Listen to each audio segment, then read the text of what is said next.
It's like my motherfucking. Welcome to the Florida estate. We at the Florida estate right now. Oh man. How that look? That look good? Perfect. All right, cool. Pass me that Pepsi out the refrigerator. Yes. Happy. You want a cup? No, it's cool. What's going on, America and worldwide? They got some popcorn. Yeah, they do. Yo, this shit is stupid. They got their popcorn ready. Happy people. Let's give it like 2 more minutes. You know what? This is what we're going to do. So everybody tune in, make sure they know it's 9, man. What we're going to do is, we're going to let R. Kelly play out. Oh, we back over there already? Oh, what the hell we doing? Now, I just want to finish this R. Kelly song, but make sure to like, tell your friends it's 9 o'clock. Yeah, y'all go tell y'all friends it's 9 o'clock. Kelly killed this is my shit, man. And that's the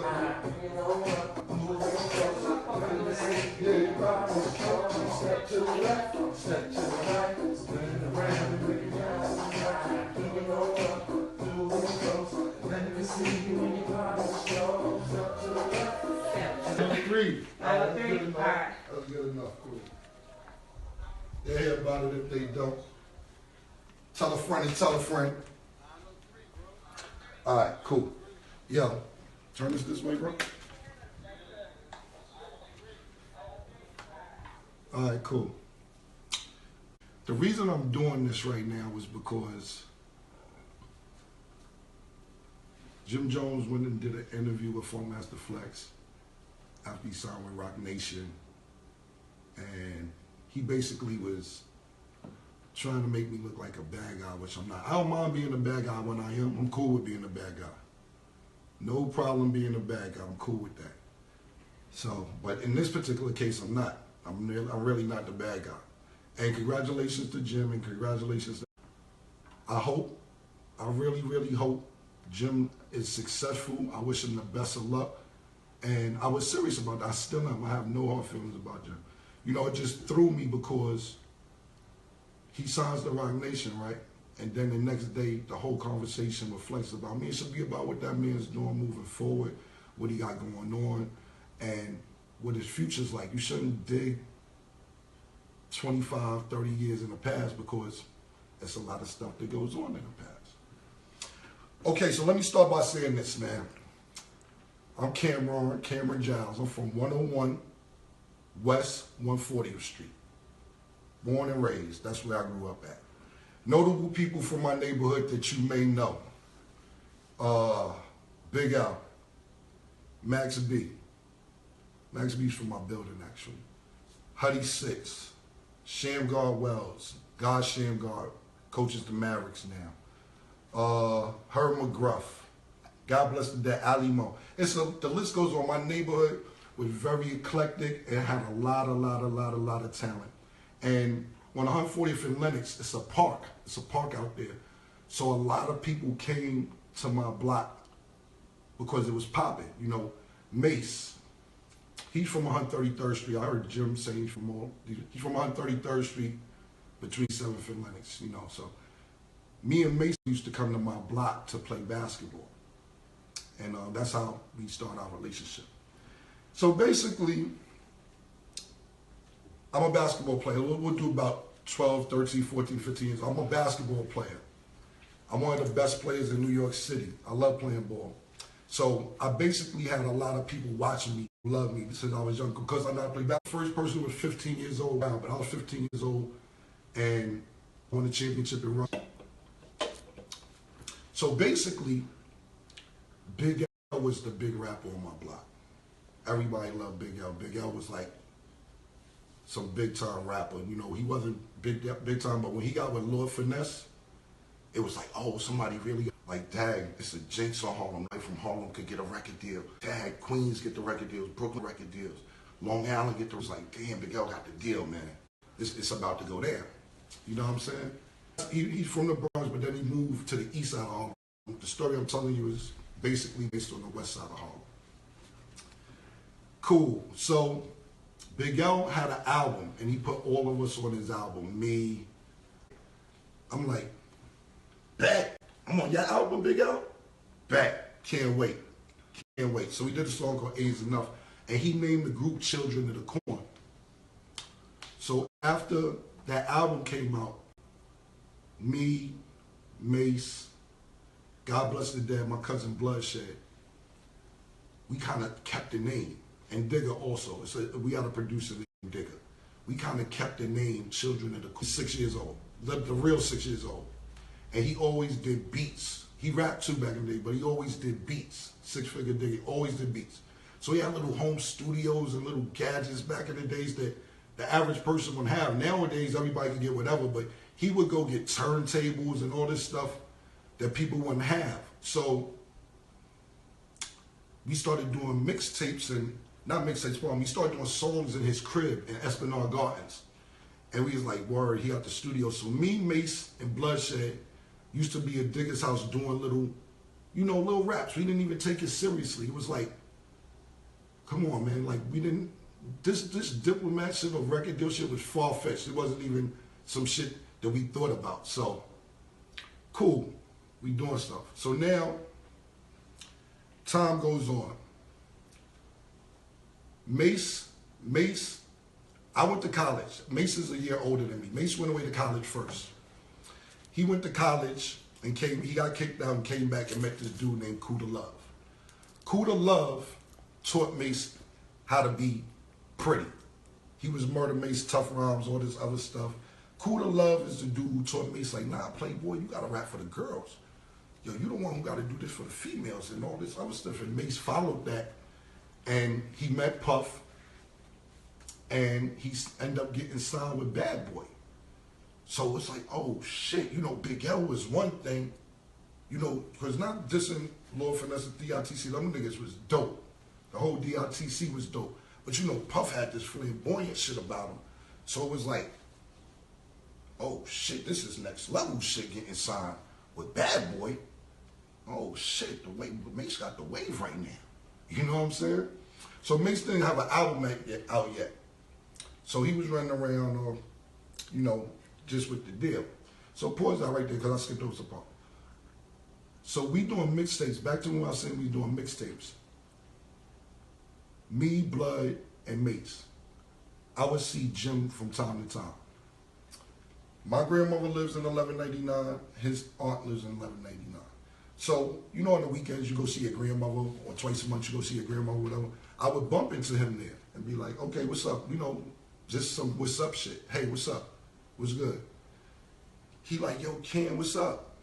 I'm like, ain't nothing, man. He's like, yo, I heard y'all on the mixtape, on Ron G mixtapes, doo-wop mixtapes. He's like, yo, I heard y'all, I got the crib. My grandmother passed away. God bless the dead also. Come through, come hang out. So we was like, all right, cool, whatever. But we wasn't really hanging out with Jim. And there's no shade. We wasn't really hanging out when we do him, but we wasn't really hanging out with him like that. So we see him again. Yo, come through, man. I got the crib. Y'all can come hang out, whatever. So we like, yo, at this particular time, I had just got kicked out of college. Mace had the deal, but the money ain't sink in yet. He just got the deal, so he's still living in Harlem with Kuda Love. And we like, yo, fuck it, let's go see what's going on in Jomo house. His name was Jomo, and I'm not, this is no diss. His name was Jomo. So we like, yo, let's go to Jomo house, you know what I'm saying? So we go over there and hang out, you know what I'm saying? Like, he had the crib, because this time, I'll stay with a bitch here, stay with a bitch there, stay at my grandmother's house, stay at her house. I never had nowhere to go. Always had somewhere to go. I could have went to my grandmother, her house, whoever. But we used to go over there and hang out so we could smoke weed, whatever, vibe. So we was hanging out over there for a while, a few months, and Mace was like, yo, Jomo, if we gonna be with you, learn how to rhyme. You should learn how to rhyme. And Jim was like, I'm not gonna call him Jomo because y'all be taking shade, but he was like, I don't know how to rhyme, man. I don't really know how to rhyme. Mace was like, yo, it's easy. So Mace taught him the kind of format we was using to rhyme. And Mace was like, yo, do this and do it like that. Mace taught Jim around. I'm not taking a little bit of credit for that, not even a little bit. Mace sat down with him in the room, yo, do this and do that. And Jim started taking it more seriously, like, all right, maybe I can do it. You know, beginning, it was rough. You know, everybody in the beginning learning how to rap is rough. So Mace kept telling him, yo, do this and do that. Cool. So,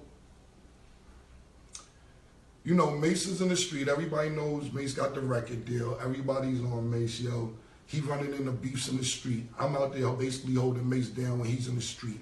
He getting trapped in bitches' cribs on Kingsbridge Road, stuck in a bitch crib, her boyfriend downstairs, he can't get him out. I go get 20 niggas, go get Mace out the crib, all type of shit when he first got signed. This had nothing to do with Jim. This is just before Jim, everything before Jim, I'm telling you. So, cool, Mace ran into all type of beef because nobody signed with Bad Boy from my neighborhood, which was the most popular label. So what happened was, Jim must have heard some shit that niggas was talking shit about Mace. So he told Mace, and we was in front of his building, and he was like, yo, nah, niggas on so-and-so street said they gonna fuck you up, and they ain't got no problem, and they got a problem with you, and fuck you, yada, yada, yada, yada, yada. So Mace had the attitude like, what? So you stood around and niggas talking shit about me and sat there and listened to him and didn't say nothing and didn't do nothing? Yeah, all right. So basically, me and Mace talked later, maybe a day or two later. He's like, yo, I'm not fucking with Jomo because he around niggas who talking about me. And if you fuck with him, that's on you. But I'm not being around no niggas who talking about me and you gonna stand there and let them talk about me and not defend me and say nothing to me, say nothing about it. So he basically was like, he ain't fucking with Jim. So I was like, damn. Now at this time, Mace started moving a little funny. So I'm like, damn, you know, we've been at Jim House, it's been going on maybe like 10 months, going there, hanging out over there, Bloodshed, me, or whatever. Not living there, hanging out there. So basically, Mace heard Jim, and then, but Mace was doing funny shit. Mace started now the album come out next year. So Mace getting millions, and now that I'm older, I kind of see the position Mace was in. At this time, Mace was older than me, and I was young. I couldn't understand how he was moving, and I didn't respect it. I didn't really respect the shit. I'm like, yo, this nigga here, we flying to Seattle doing the show. He land, he put us on commercial. He take private by himself. It's 9 seats on private. This nigga fly private, so he could be alone on the plane plus commercial. He's doing all type of crazy weird shit. You know what I'm saying? So I was like, yo, man, you know what? I ain't fucking with Mace no more neither, you know what I mean? Because this dude is moving funny, and I know him. This nigga, like I said, we grew up together. I knew Mace literally since I was 10, from playing ball. We went to Manhattan Center together, same school, played basketball together, everything. So when he started moving funny, I'm like, yo, I ain't fucking with this nigga. But you got to realize Mace was 22, 23 years old with about 7, 8 million. I know some niggas 30, 35 years old that wouldn't know how to act with 8, 9, 10 million dollars. You know what I'm saying? So I didn't understand it back then because I was just in the mix with him. But yo, you gonna lose your mind. You 22 years old with $10 million. It's cool. You gonna lose your mind. You definitely gonna lose your mind. So I was like, yo, man, fuck Mace, man. I'm a fuck with Jim. You know what I'm saying? Not necessarily fuck with Jim, saying, this my nigga, I fuck with me. All right, nigga, we've been fucking around the last year or so. You know what I'm saying? So this is all like 96, 97. So, you know, and to pause the story, that's when like people be like, and I'm not dissing or nothing, but, not dissing or nothing, but this is just when people be like, oh, y'all grew up your whole life together, how you gonna do this? Get to all that too, but I'm just breaking down this part of the story to let you know, not dissing or nothing. I just didn't really grow up with Jim. I met him I started getting cool with him when I got kicked out of college. Probably, like I said, 96, 97. I got kicked out of Navarro Junior College in Corsicana, Texas. I went to school down there. So, you know, when people were like, oh, y'all this, that, and third. No, we got cool about 96. So, I'm like, fuck that shit, man. We gonna do our own thing. So, I end up getting a deal. I met Biggie. Mace introduced me before we fell out. He introduced me to Biggie. I rap for Biggie Smalls. Biggie died. His partner, Lynch Rivera, ended up giving me a record deal because Biggie liked the way I rap. So cool, I get the record deal. Boom. After I get the record deal through Epic Records, which was on Sony, I'm like, now I got a deal. Cool. So Mace ended up coming back, being cool. He do the Horse and Carrot song, he do the 357 video or whatever. And then he wanted paper, he wanted money to be in the Horse and Carrot video. And niggas was like, come on, Mace, you charging to be in the video? But I understood, now I understand. Back then I didn't see it. So now it's like, fuck Mace again, he don't want to be in the video. God damn, man. Fuck, we can't, I'm trying to pop like you popping. I'm your man. Used to wear my sneakers and shit like that. You know what I'm saying? Mace was the master of taking your old sneakers and making them look new, and you be mad you gave him your shits. You be like, damn, what the fuck you did? Restoration wasn't out. I don't know what kind of toothbrush that nigga had to get them motherfuckers back looking brand new. But he was the master of taking my old clothes and sneakers and making them shits fucking brand new, my nigga. So he don't want to do the Horse and Carrot video. He was like, man, fuck Mace again. You know what I'm saying? Part 2, fuck Mace, whatever. So now I'm doing on my first album. I put Jim on my first album also. He's on my first album. You know, he's not lying. He was in the studio with me when I got my first album the whole time, everything. But just what I'm trying to tell you is, from this point on, this is what I'm going to start talking about Jim. I just have to give you who I grew up with. Because a lot of people be like, oh, y'all grew up together and this, that, and third. And it's not nothing bad. It's cool. We met. You know, 19, 20 years old. It's not nothing bad about that. So I got the deal, you know. I'm not going to front. Jim was there. We was writing rhymes, everything. He was on my first album on a song with me and my mother. You know what I'm saying? Cool. I go gold, but the money ain't really crazy. The money ain't right. Money ain't really right. So now I take my money and I'm in the streets. I take my money and get in the streets with my money. I'm like, fuck this shit, man. I can't. Once you move to Jersey, you can't move back to Harlem. Because I done moved, took my first advance, moved to Jersey. Man, listen, I ain't going back. If I got the fight scrape, whatever, I'm not going back to Harlem. And the Harlem y'all people know now is not the Harlem I'm talking about. This was a different motherfucking Harlem. Y'all niggas do not know the Harlem I grew up in. A different, especially my block. I'm 39 from Lenox, I'm 40 from Lenox. This was a different type of beast. This was something totally different. So, motherfucking, the money ain't right. So loses his deal. Loses his deal at Epic. But part of the contract asked me from and I was signed to Epic.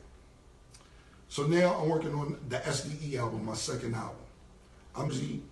My money ain't right. I'm in the streets selling crack, coke. I'm really doing this, and I'm like, damn, I don't want to do this shit. You know what I'm saying? There's a girl there, I'm not gonna. So she like Cams, and I'm like, oh, these niggas is robbing me. You taking, I got back then, you taking $300,000 of my marketing money and going by crib, taking motherfucking $150,000 of my radio money, and you got a brand new car. I ain't have no car. I had a car, but it was the same car from my first deal. Excuse me, my 600 Benz. So I got aggressive. So I'm like, damn, these niggas is really fucking trying to play me. Boom, right there. So I'm still getting a couple dollars in the street. So I'm going to 145th to shop, 145th and Broadway to shop 3-4 times a week because I'm a fresh nigga. I'm going to get fresh. I'm going 145th and Broadway to shop every day. Not every day, 3 times a week, I would say. New Coogie's is out, Iceberg was out, whatever was out. I'm going there to get fresh. My man Luca Brasi was there. This is a person who doesn't get enough credit in the whole Diplomats movement. His name on Instagram is LS Collection. He sells the jackets now, the LS Collection joints. Luca Brasi. He used to sell CDs out of van on 145th and Broadway. So when I used to go up there to shop, he would used to try to give me CDs. That was my man already though, but he'd give me CDs and be like, yo, Cam, I'd be like, Luca, you can't sell me the CDs. Like, nah, come fuck with it. So I liked his energy. This nigga had fucking energy, B. He was dope. And plus he had fucking 20, 30 niggas out there selling CDs. The way he was selling CDs, you would think it's motherfucking crack. Nigga had to buy CDs. If you went and bought some clothes out of fucking HMV or whatever, or Tower Records or whatever, the way this nigga moved, this nigga Luca, That nigga Luke Eyes an ill Harlem, but whatever it is, he had mad niggas in the Bronx too. You know that he put Black and Dawn with me. Well, no, I put Black and Dawn with him. Most of the niggas. Luca had 20, 25 niggas. Make it seem like he grabbed a bunch of niggas and we went down there. Nah, Luca grabbed them niggas. Luca Brasi, LS Collection is his Instagram. LS Collection, that's his Instagram. So I made it real uncomfortable because I found out these niggas was trying to, not trying, these niggas was robbing me. Like, yo, them niggas is taking $750,000 from me out of my pocket. I made it uncomfortable. I wanted to get out the deal. I'm like, yo, nah, y'all gotta let me out the deal. I'll sign for 7 albums. I'm like, y'all niggas trying to control my life. Let me out this motherfucking deal. So we went up there every day with 30 niggas. They hired my security.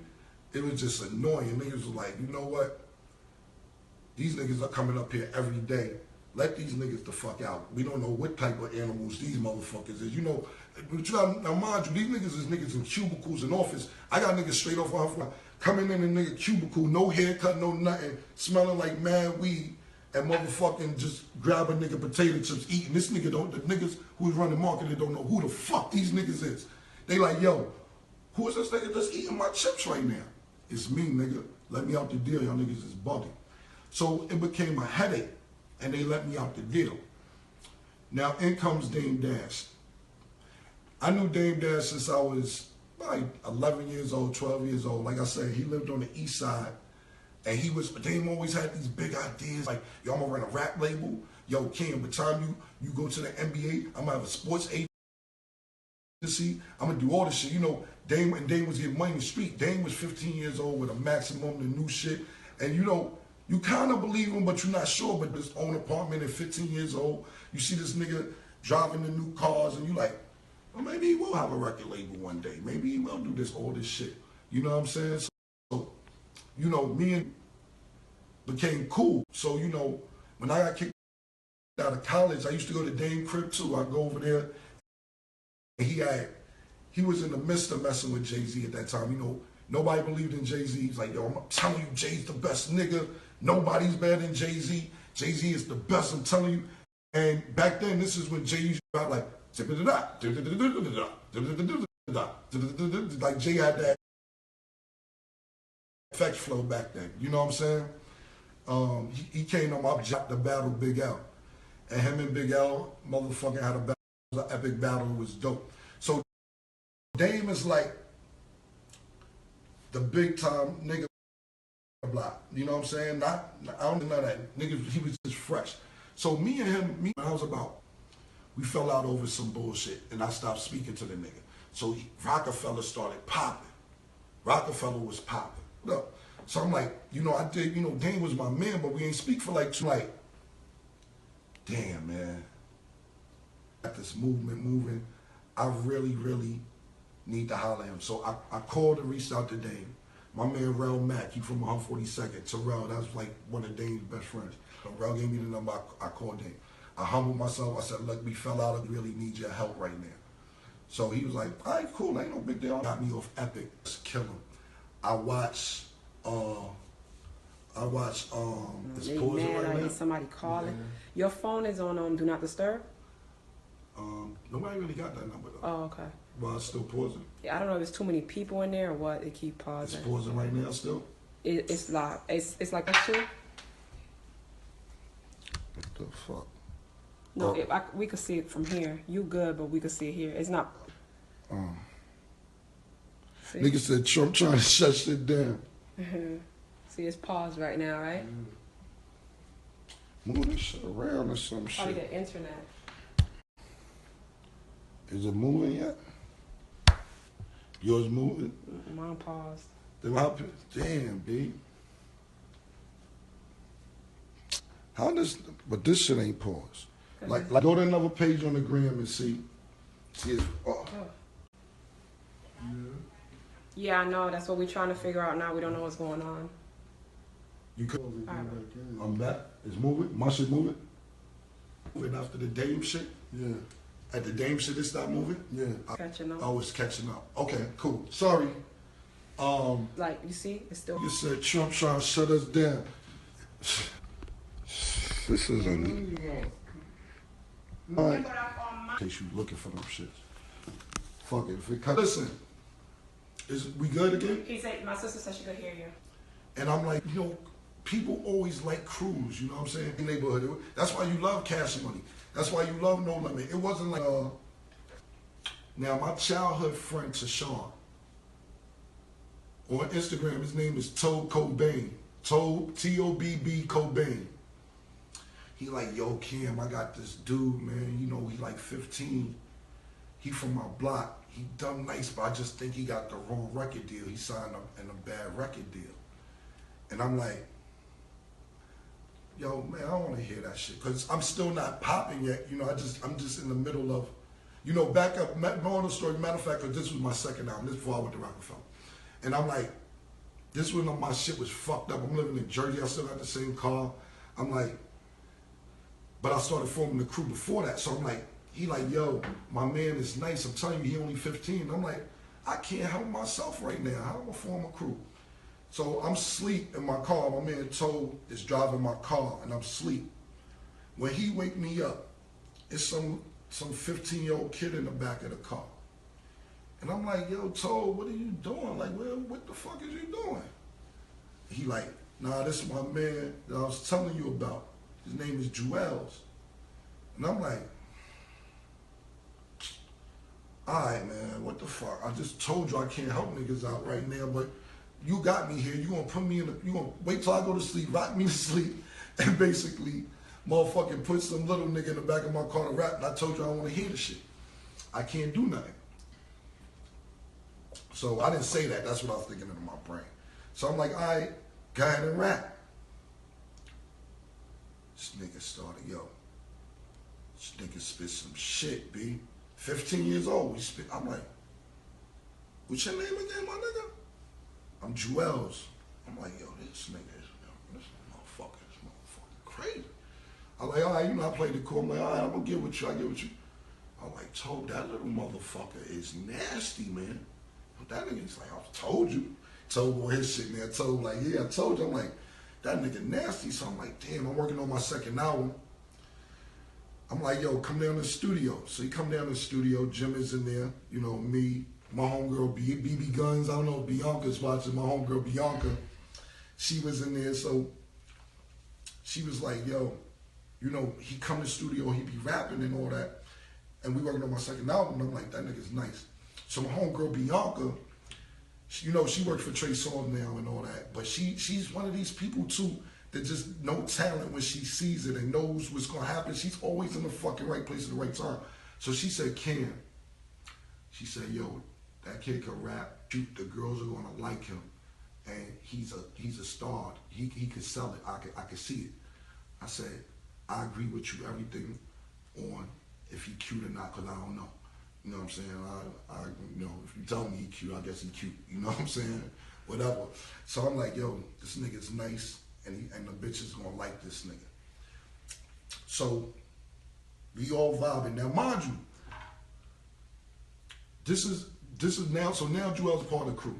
I start forming. I'm naming everything Diplomats. Everything that I'm like, we thinking of a name, what it's gonna be. Da, da, da. So we come up with Diplomats. I'm getting T-shirts made. I'm getting all this shit made. Diplomat. Even when we was on my second album. So fast forward, when we get off the album at when we get off the label at Epic, we go to Rockefeller. Dave gets me the deal. And he's like, yo, Cam, do your thing now. If this don't work for you, I'm going to just have to give you a job. And I'm like, give me a job? That was real shit, though. I respected that because it's like, I don't want no motherfucking job. I can't work. I'm not going to work. But that's how cool Dave was. He's a realist. He's like, at least I can let you work for me in my office if this rap shit don't work out. And I'm like, that shit ain't rocking like that. That shit ain't going like that. I gotta win. So, boom. We still got no real money. So I'm telling Dame, I'm like, yo, Dame, we need to put Jewels on this song. We need to put Jewels on this song. And he like, Cam, calm down, man. Go you need to get part of the crew. And Dame was like, go do a song with Bleak and Beanie. I'm like, I bet I'm doing that. Let's put Jewels on it. No, Cam. It's not time to put. You just got here. And he was absolutely right. So I'm trying to embrace myself at Rockefeller when I get there. You know what I'm saying? And it's like, yo, cool. So I get there, and you know, Jay's there, Jay-Z there. Now, mind you, I know Jay-Z before Rockefeller. That's Dame Man, you know, because them niggas was doing whatever they was doing together. It's freezing? No, it's good. Them niggas was doing whatever they was doing together in the street. So, you know, Dame had me and Duke the God, my cousin Duke the God, doing other shit. Meeting Dame. Dame used to, when I met Jay-Z, straight up and down here, I no record deal, I'm nothing. That nigga had money though. I'm not even gonna say and hold you. That nigga had money from the time I met him. He had a crib on 560 State Street. His shit was a duplex. He had fish tanks in the wall, piranhas in them joints. All that nigga got money. I can never say I don't know Jay-Z for not having money. I'm not even talking about the rapper Jay-Z. I'm just keeping it 100. That nigga, by the time I met him, he had money. Him and Tata, he was always with Tata too. Tata be always with them niggas, you know. And Dame had us doing some shit going over to his crib or whatever. So he always had paper. So when we get to Rockefeller, you know, I'm soon as I get in Rockefeller, now mind you, I just told you niggas jerked me in Epic. Niggas jerked me, stole my money. I know the game now. Shorty from Epic that worked there taught it to me. So now, as soon as I get there, yo, who doing promotion? Who doing promote? Oh, hey, how you doing? Yeah, we gonna build a rapport here. We gonna build a rapport right here. Yes. You doing marketing? Hey, give me a hug. How you doing? You're right. We gonna build, yo, look, this my crew, this my niggas, this Jim Jones, this Jewels, yo, this my man Freaky Zeke. Boom, boom, boom. Yo, we learned the business getting jerked, so we came up there. And I was just trying to be cool with everybody, you know what I'm saying? So,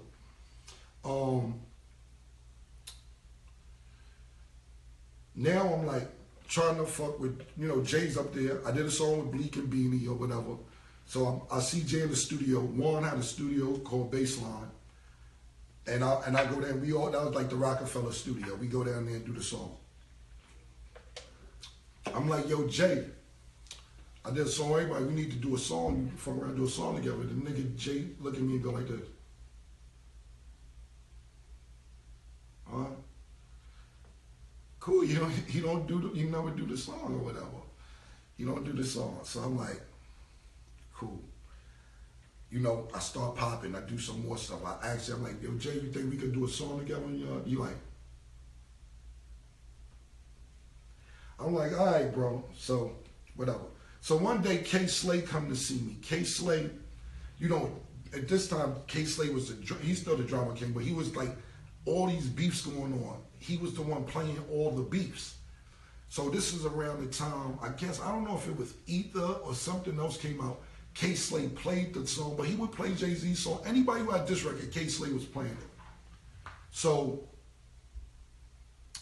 he came to see me at the studio, and when he was walking out, Jay was walking in. And he said, what's up? Jay said, what's up? So Jay come in my session and be like, yo, let me holler at you. I'm like, what's up? He's like, yo, you should be more careful who you bring to the studio, because what if I would have just slapped the shit out that nigga? And I'm like, what are you beefing with K Slay? I didn't even know y'all niggas had beef. Look, bro, I ain't trying to start no shit up here. I just got here. I don't want no problems. I ain't know y'all beefing. Yeah, he played this record, man. You gotta check who you bring up here. I said, cool, no problem, bro. I didn't know. But K Slay was right there. He could told him the same shit. But I'm just saying, I respected it. It's all good. So I'm like, you know what? I'm just moving on from this Jay-Z shit, because it's already like tension where it don't really gotta be no tension. I don't even know what the fuck the tension's about. So, oh boy, me and Jewels, you know, he come to the studio. Now, mind you, this all time, we on the way to the money. We don't really got no real money yet. There's no real money. Motherfucking Jewels steal Just Blaze CD and play it. He like, yo, this beat is crazy. It's frozen. He like, yo, this beat is crazy. Yada, yada, yada, yada. So I'm like, nah, we can't steal the beat, man. We can't take it. So every day we come to the studio for a week and a half and the same CD is sitting on the motherfucking table. The same CD. And I'm like, he like, yo, we gotta take it. We gotta do it. So I'm like, all right, cool. Fuck it. No shit been sitting there for 2 weeks. Nobody doing nothing with it. So we did the old boy song. Then after that, we went back to Ohio. Now, mind you, while all this is going on, I motherfucking took my, they gave me a little paper for South Rockefeller, wasn't nothing crazy, but I took it and went to Ohio because I went to open up a club out there. Get it? I had a club. So, Luke Albrazi again. Before I go to Ohio, I want to tell you what happened. Luke Albrazi introduced me to a guy named Milk. And this is on 145th Street and Broadway. He like, yo, Kim, I got IBS and so does he. And he's like, yo, you and him got the same stomach problems. Y'all niggas should get together. Boom, boom, boom, boom, boom. Y'all niggas should fuck around. And I'm like, all right, let me know, because we was just vibing off our stomach pain. So when he gave me his number, I seen the 614 area code. And I'm like, yo, you live in Columbus? And he was like, yeah, I'm from the Bronx, but I stay out Columbus. And I'm like, hey, yo, man, I've been hearing some shit about Columbus, yada, yada, yada, yada, yada. Yo, I want to come out there and fuck with you. Because I was going to Chicago at this time anyway.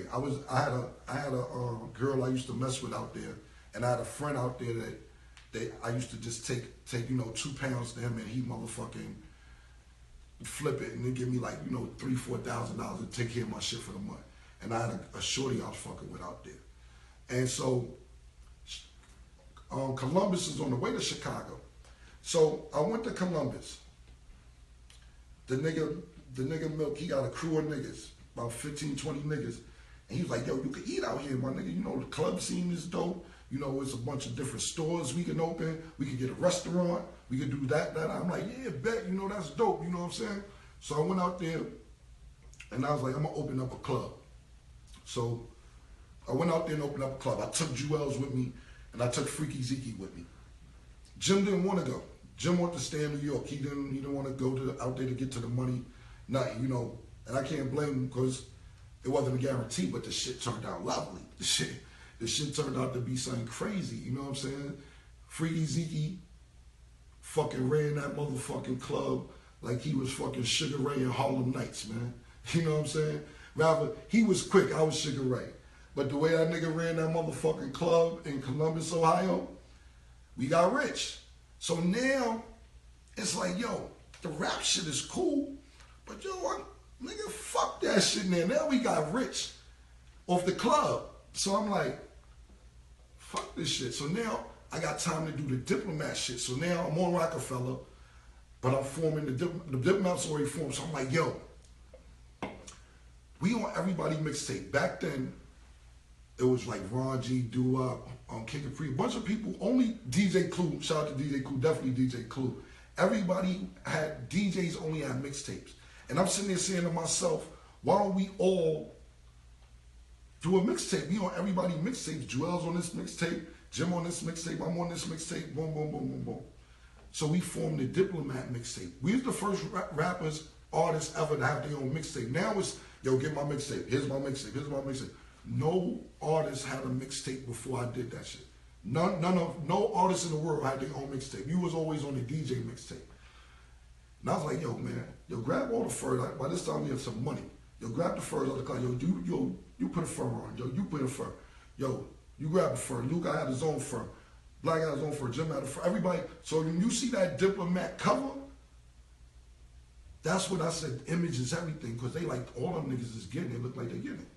So basically, I'm taking the money that I'm getting from the club, making our own CDs, pressing them. It went crazy. So then I get Jewels signed. I get Jewels signed to Rockefeller. Dame said he couldn't do it. I went to Kevin Lyles downstairs in Devonton. Kevin like, I love this kid, let's sign him. Dame said, hell no, I'm taking him. So Jewels gets signed. Cool. So now I'm like, yo, I'm telling niggas, right? I'm like, yo, Jim can rap. Yo, literally. Because Jim, like I said, Jim, the story you telling, like, he was the muscle, he was doing this, he was doing that. Jim would fight. I'm not saying he wouldn't have a fight, but he was not my muscle. He's my man. He's my nigga. That's my, I brought him on the road. It was me and him. He's my hype man. He said he was my manager. Chris Lighty, God bless the dead, was my manager. That's who managed me at the time. Chris Lighty was managing me.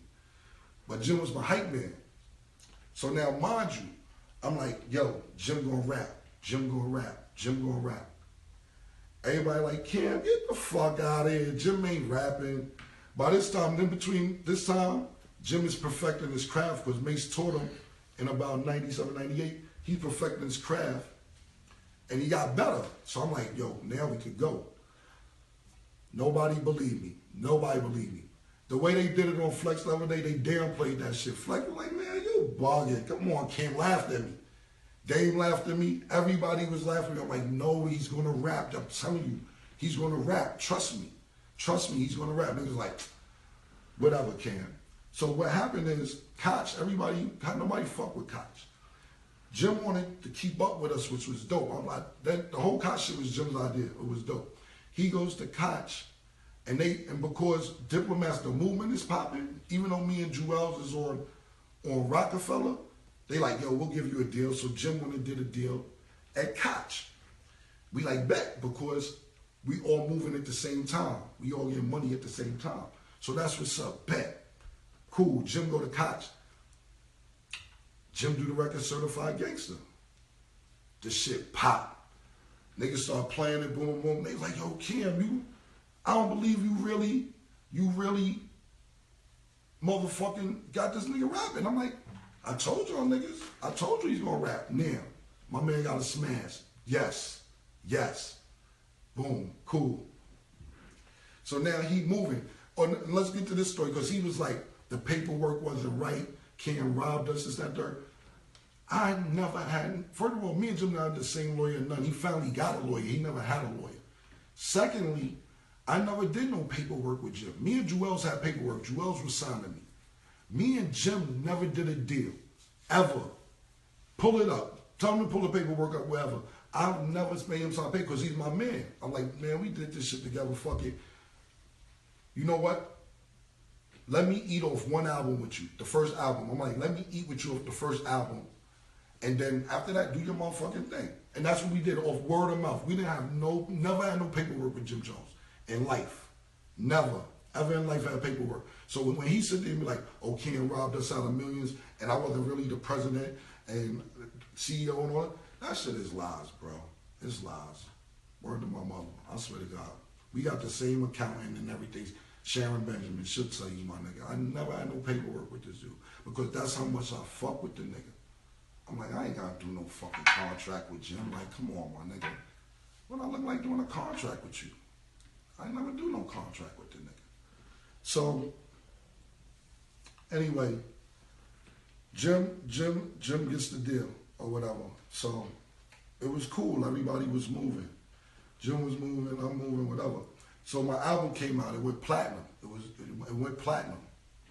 And niggas like, yo, we fucking platinum out here. Yo, it was fucking dope. It was dope shit. So Jim come to my crib in Jersey. This is after we went platinum. And he's like, yo, Cam, yo, what if you think we do a fake beef? And I'm like, why? I'm like, this is, because he told Charlamagne asked him this question a few months ago on Charlamagne show. Like, if you look at Jim interviews, they be different shit. Charlamagne say one thing, Flexi say another thing. His shits never match up. And that's not a diss. I'm just telling the truth. Not a diss. It's just go look at the Charlamagne interview, Breakfast Club, and then look at the Flex shit. It's totally two different stories. So it's whatever. So he like, yo, Cam, let's act like we got beef. And I'm like, why would we act like we got beef? I said, what we gonna do is confuse the fans and make them pick sides. That don't even make no sense. Why the fuck would we act like we got beef? That don't make no sense. He's like, yeah, you right. Like, he was disappointed that I wasn't with the shit. That's why today, even to this day, it make me mad, because this was his plan 15 years ago to act like we got a problem that we don't have. You know what I'm saying? So I'm like, I don't think that's cool. I'm like, cool. So Jim is getting some paper too now. You know, his record is out. He's doing business with Koch.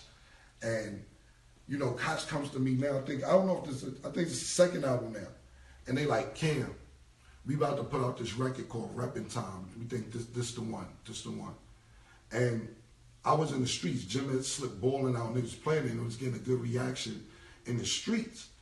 So I told Alan Grumlack, do not push no button on repping time, you know, because I was doing business at Koch too. Because Jim went to Koch and I said, yo, y'all niggas want more artists? Because like I said, my man Luca Brasi, back to him real quick, he the one who bought me Hell Rel. I met Hell Rel through Luca Brasi. I met J.R. Ryder through Luca Brasi. I met Uncasa through Luca Brasi. So he like, Kim, nah, they just up there, take him, do what you want. I'm gonna bag and said bet. So I'm working, that's how I met J.R. Ryder, Hell Rel, and Uncasa. So I was trying to get them deals over there. And then I was getting my cousin Duke the God a deal over there. So I was doing business at Koch also. So Alan was about to push the button on repping time. And I'm like, yo, Alan, trust me, Ballers, I'm telling you, Ballers the record, man. He like, Cam, I don't know, I like repping time. You know, Alan's like, I don't know, Cam. I like repping time. It's a little better than, I said, trust me, bro, do Ballin'. So they tested it, Ballin' went out the sky. So I was like, bet this nigga got a hit. He got a smash hit. It was dope. You know, basically, you know, when I watched the interview, like, oh, Cam ain't like when I started shining with Ballin'. I'm the one who pushed the button on Ballin'. I was like, yo, I argued with this white man about pushing the button on this record. I'm like, you gotta do Ballin'. So when he's saying that, I don't understand how you like, oh, Cam got mad with Shawnee. You're on my first album, bro. You're on my second album. You're on my third album. We did the Diplomat deal. I didn't even want to do a contract with you because you was my man. I just wanted niggas around me to eat. Even my cousin Duke the God, I'm like, yo, figure out some CD shit. Duke the God started selling CDs. I ain't get no money from them CDs. Or none of it. Maybe his albums, he threw me a couple bags, but the CDs, when Karen Civil started robbing us with Duke the God, I ain't get no money from that. I ain't get $1 from none of the CDs Duke the God did. And I ain't care because I wanted niggas around me to make money. I always wanted to be like, you don't have to ask me for money. I want to ask you for money in case, like, yo, I ain't got 5,000 on me. You got it? Yeah, I got it. That's the shit I wanted around me. So when he say, yo, I got mad when Ballin' coming out, I'm the one who been fighting for you to be a rapper when you didn't even know how to rap. I'm like, damn, man. Why would I hate on Ballin'? I don't understand that. I'm the one telling Funkmaster Flex this nigga can rap. I'm the one having fucking arguments with Dame Dash saying this nigga gonna be a rapper. I'm the one motherfucker telling everybody Jim Jones is gonna be a rapper. Nobody believed me. So when Ballin' came out, the nigga had a smash. He had a smash. It was dope. So cool. Now I'm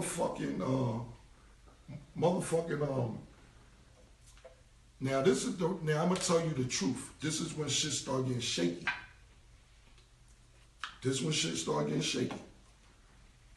I always keep in the back of my mind, he was like, yo, let's start a beef. So I never, I didn't feed into it, but I kept it in the back of my mind.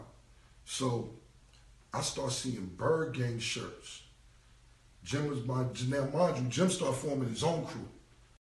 He was still fucking with us, but he started forming his own group, Bird Gang. I started seeing these Bird Gang shirts. So I'm sitting there like, so I asked him, I said, yo, Jim, and there wasn't even been no problem. There wouldn't have been no problem at all. I said, Jim, you trying to do your own thing, Bird Gang, with your own label or whatever? He said, nah, Fleet, we Dipset Bird Gang. That's our nickname. That's just a nickname, Bird Gang on that. So I was like, all right, cool, no problem.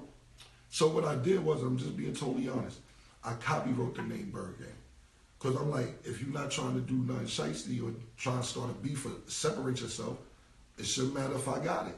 What's the big deal? I'll just hold it and put it to the side since you're not doing nothing, since you don't want to, you're not doing your own thing. If you was, he could have told me that. I wouldn't have no problem with that. I wouldn't have been hating.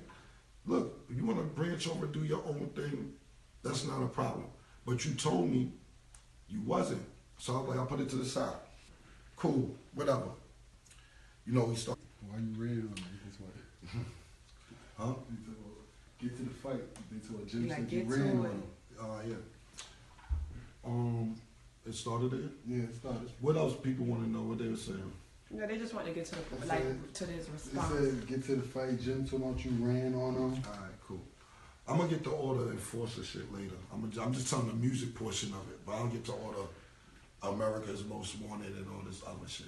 After I This told time her, we back lit. It's back on? Yeah, it's back Alright, on. cool. Nigga said America's Most Wanted. Yeah, I'm gonna get to all the Fight at Rucker Park. I'm gonna get to this America's Most Wanted shit.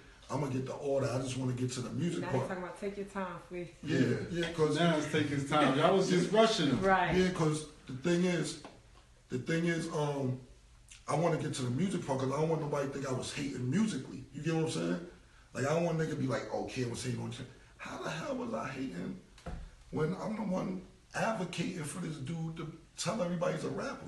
Like I said, even on the Funkmaster Flex show, they downplayed that shit with Flex. Like Flex was like, oh, Cam, I didn't believe him, and they moved on. I kept telling Flex and telling Dame and telling people that the dude wasn't a rapper. And because he was my hype man, nobody believed me.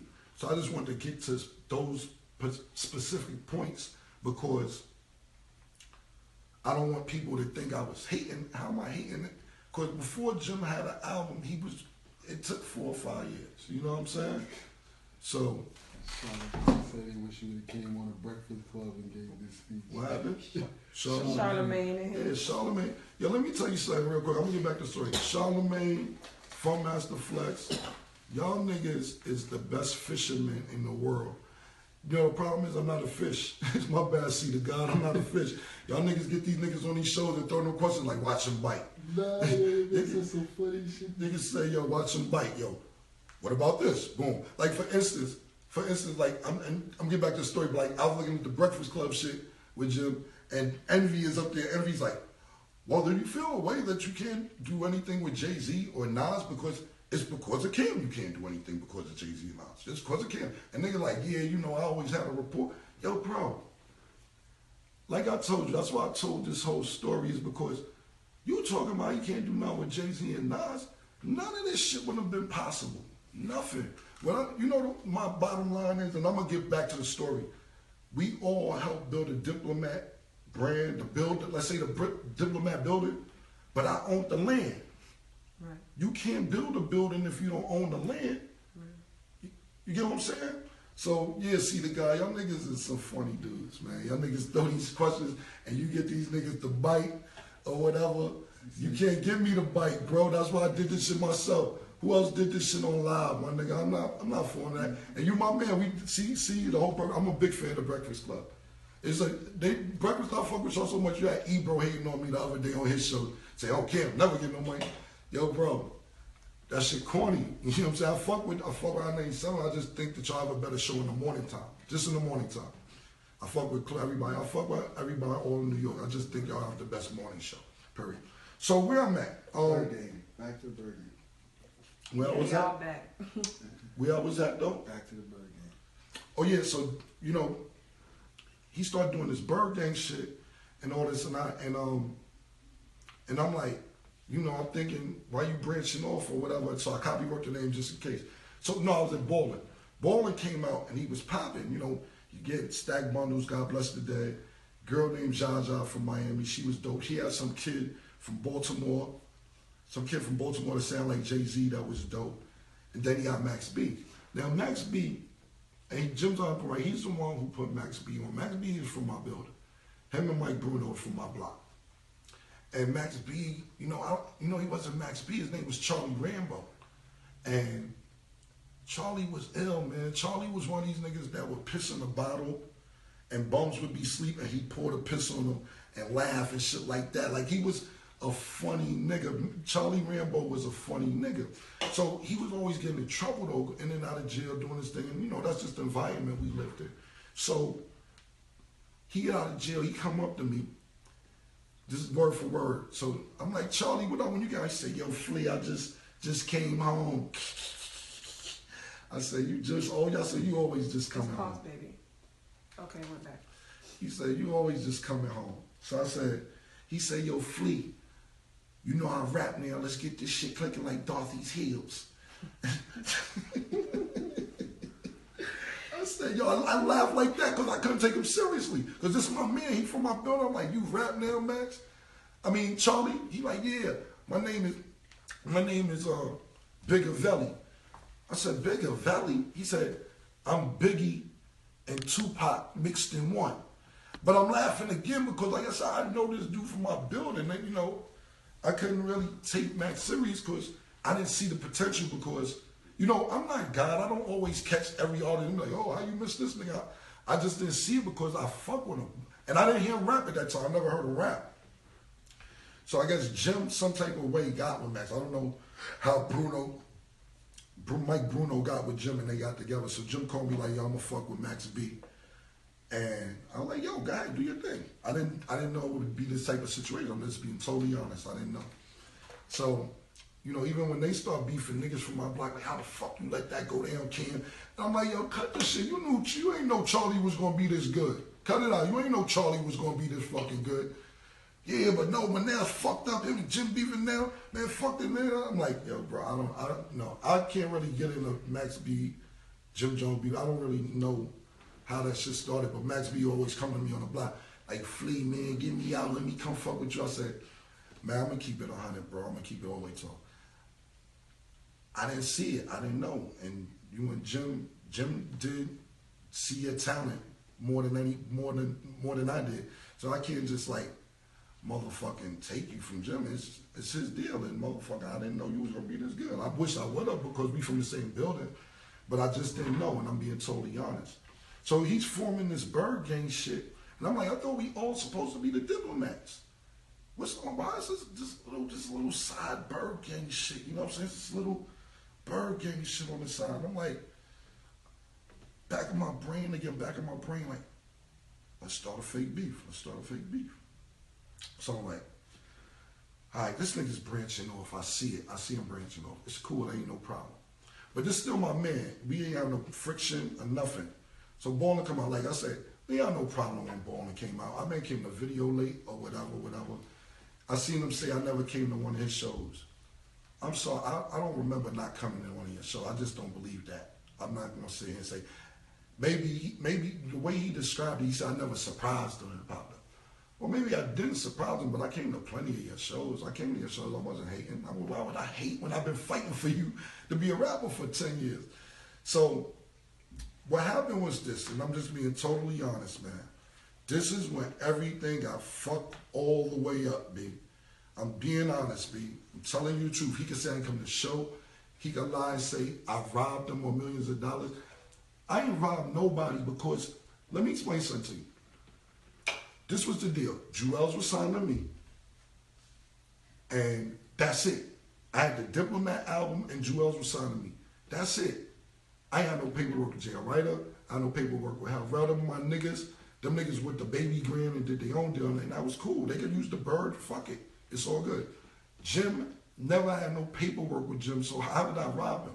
I was eating, I'm not gonna lie, off the Diplomat album, my album, and I had a joint venture deal with Jewel's album with Def Jam. Cool. So what I was saying is we got the Diplomat brand. I seen niggas get $100 million checks. So Rockefeller, we shooting an old boy video.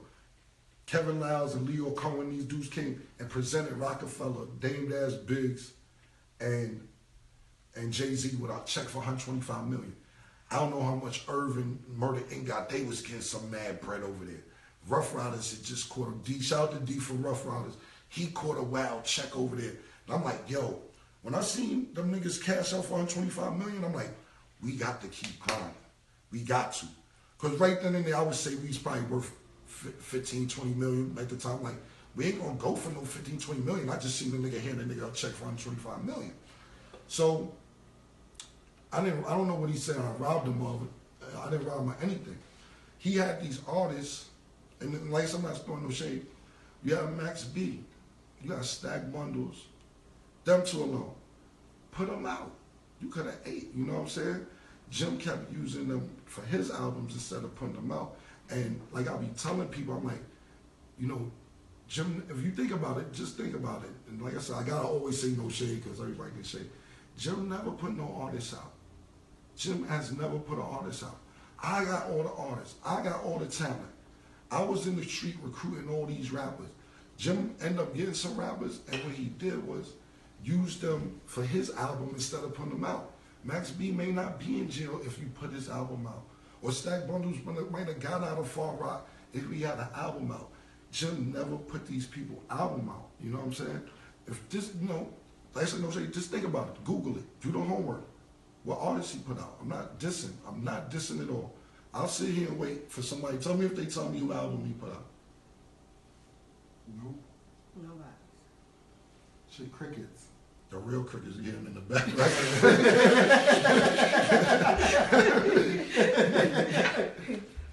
Because, yeah. They asked Ricky never mentioned. Okay, yeah. They said they want to talk about Zeke. They asked him, you haven't mentioned him. Oh yeah, no, they late. Whoever said I ain't mentioned Zeke is bugging. No, I You did. I'm the one who told you Zeke ran the club in Ohio. I ain't mentioned Zeke. Fam, Zeke, okay, real quick, Zeke. Zeke is the one, Jim did bring Zeke around, this is true, but me and Zeke built a rapport, which was crazy, so when I went to Ohio and got a club, Zeke ran the whole club. It was my club, but he was the manager of the club. You know what I'm saying? Zeke is the nigga, we got rich. That's what I'm trying to tell you. I was in Ohio and Chicago running 2 clubs, and Zeke ran the clubs. He's the one who ran the clubs. That's my nigga. I love Zeke. That's my motherfucking brother. That nigga had your film when shit was fucked up. Zeke ran the motherfucking clubs for me, and we got rich. Zeke has ran the motherfucking clubs. Like I told nigga, like fucking Quick in Harlem Nights, and I was Sugar Ray. So whoever say mentioned Zeke, I was just late because I love Zeke. That's my nigga, my nigga. Like I wouldn't have survived to make it to. You want another soda? No, I'm good. I wouldn't have been able to survive to make it to Diplomats if it wasn't for Zeke. Because, like I said, me, him, and Jewels was in Ohio, and Jewels wasn't even out there in the club. He was too young. He was not young enough to get in the club, but he was out there. He was out there because I was like, yo, you got to rap. Because Jewels, let me tell you something about Jewels. Jewels was the most talented nigga in the world, but sometimes he needed that push. He needed that push. Like I seen the interview on Flex, because you know Jim told a story how I had a house in Chicago, and you know we would be dressed to go to the club, and we walk out to go to the club, and Jewel be there. I'd be like, yo, you did your 16, and he'd be stuttering, and then after 16, I'd be like, stay here, we'll bring you some bitches back. You ain't coming till you write them 16. And Flex was like, I seen Flex like, oh, Kim was enjoying bossing somebody around. He was happy with her. How the fuck would I enjoy? No, I wasn't enjoying nobody bossing somebody around. It's like this, and I'll put it in a different perspective.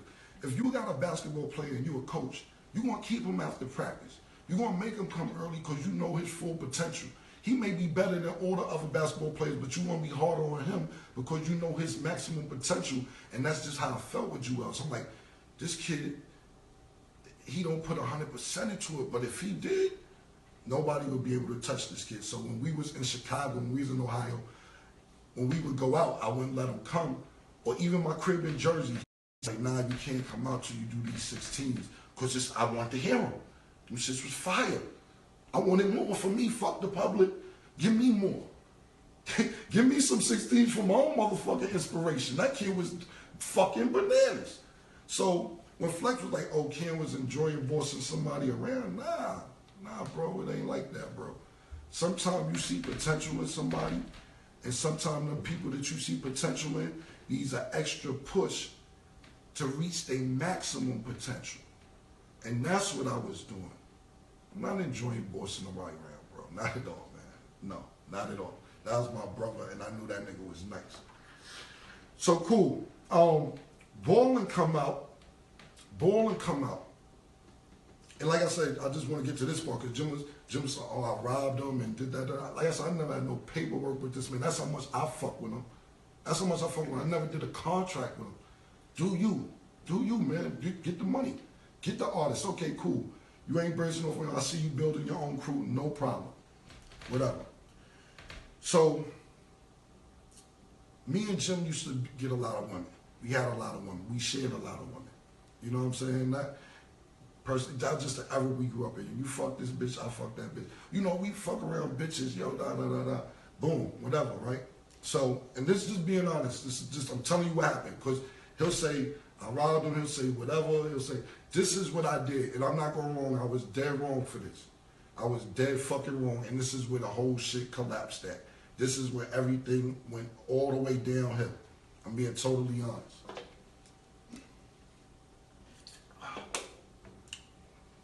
Jim met Chrissy, and when he met Chrissy, he been liking Chrissy his whole life. He loved Chrissy, you know what I'm saying? But he just started messing with her. So, back then it wasn't, even though now it's cool, back then, or even back then it might have been cool, we was just kind of new to having millions of dollars in money or whatever.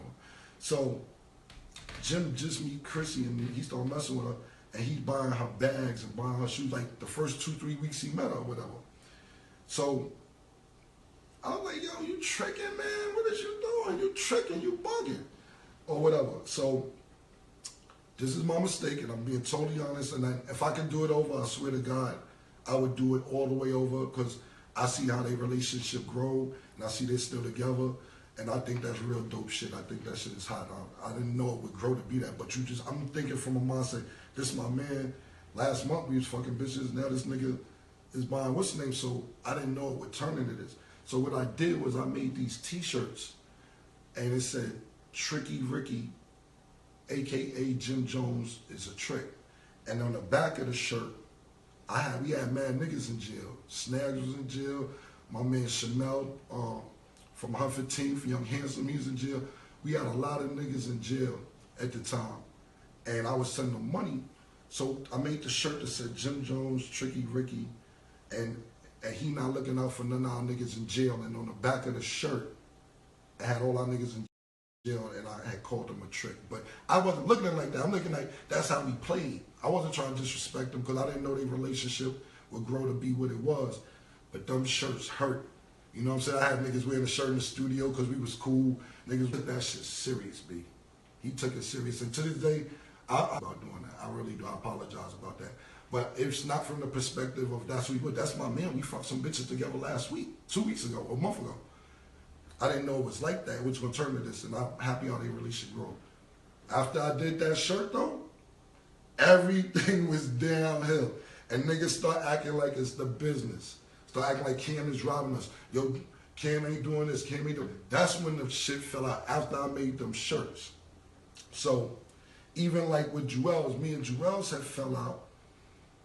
And I remember we fell out over something, and I wasn't speaking to him. So Jewels started hanging out with Jim. Jim called me, he said, yo, you and Jewels going through some shit?